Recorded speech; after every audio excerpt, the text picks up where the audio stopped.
Today, both mortgage stress and retail take a breather.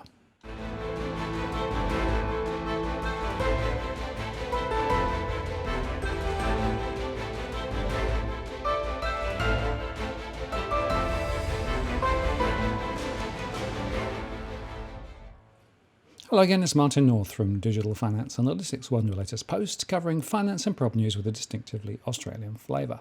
We've released our mortgage stress analysis to the end of September 2019. This, of course, is derived from our rolling 52,000 household surveys. Mortgage stress examines the cash flows of households relative to their mortgage repayments. If there is a deficit, households are in stress, and if there is a significant shortfall, they are in severe stress.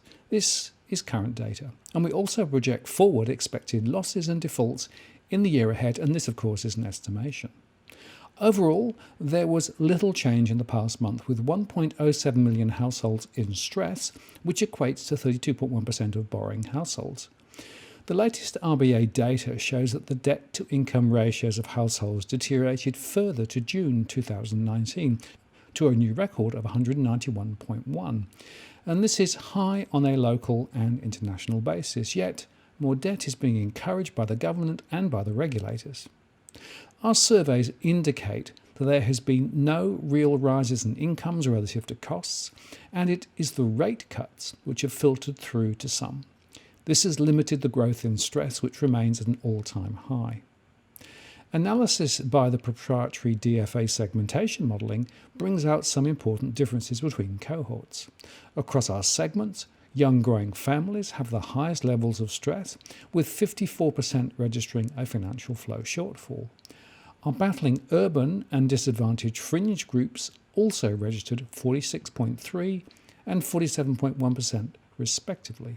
Fourth highest at 24.7% is our exclusive professional segment, a group with bigger loans, incomes and property prices, but also carrying the highest estimated losses ahead. And just over 22.6% of suburban mainstream households, which are our largest single segment, are also in difficulty. And some will sustain their cash flow by refinancing to a lower rate if they can, draw down on deposits, which is one reason why the savings ratio is falling, put more on credit cards and on other loans, or simply cut back on spending with a focus on a reduction in discretionary items.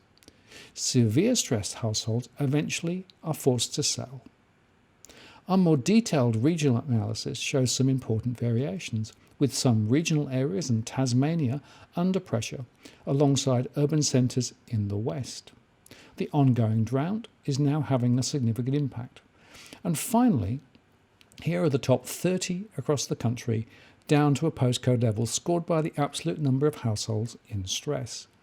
2560, which includes Campbelltown, leads the way. Then 6065, which includes Tapping and Wanneroo. Third is 4350, which includes Toowoomba. Fourth, 2170, including Liverpool. And fifth is 2805, which includes Narre Warren and Fountain Gate. These are all areas of high new development on the urban fringe, with large properties on very small lots. Now, we're often asked for the mapping to postcode level, as we of course hold data at that granular level, but we need to consider how to map. We could, and often do, show the relative count of stressed households across the country. Using this method, large population centres would register the highest counts, but others ask for a percentage of households in a given postcode. Now, this can get tricky because there are regions with low population counts, and given our survey represents 0.5% of the population, low counts might become statistically inaccurate. So this month, we've generated a series of maps based on the proportion of borrowing households, but we excluded postcodes with less than 200 borrowing households to avoid potential distortions. And that said, here are the maps for people who want to go into some detail and enjoy a little of my self-composed music to accompany the 8 charts.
Now, of course, the question is, will ongoing rate cuts be sufficient to cap stress, or will it start to accelerate again as the economy weakens?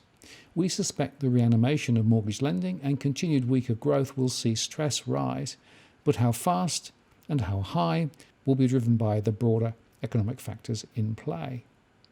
And in that vein, the ABS released their August 2019 retail figures today, and the data confirms the slowing economy and that despite 2 rate cuts and tax refunds, households are unwilling or unable to spend. And this is consistent with our survey's data, which shows any free cash is going towards paying down debt, a sign of reduced levels of confidence and rising levels of financial stress. The trend estimate rose 0.1% in August 2019. This follows a rise of 0.2% in July 2019 and a rise of 0.2% in June as well. The seasonally adjusted estimate rose 0.4% in August. This follows a relatively unchanged result in July and a rise of 0.3% the month earlier. In trend terms, Australian turnover rose 2.3% in August compared with August 2018. Food retailing rose 0.1%, other retailing 0.3%, clothing, footwear and personal accessories 0.3% and household goods 0.1%. Cafes, restaurants and takeaway services fell 0.1% and department stores also fell 0.1% in trend terms in August.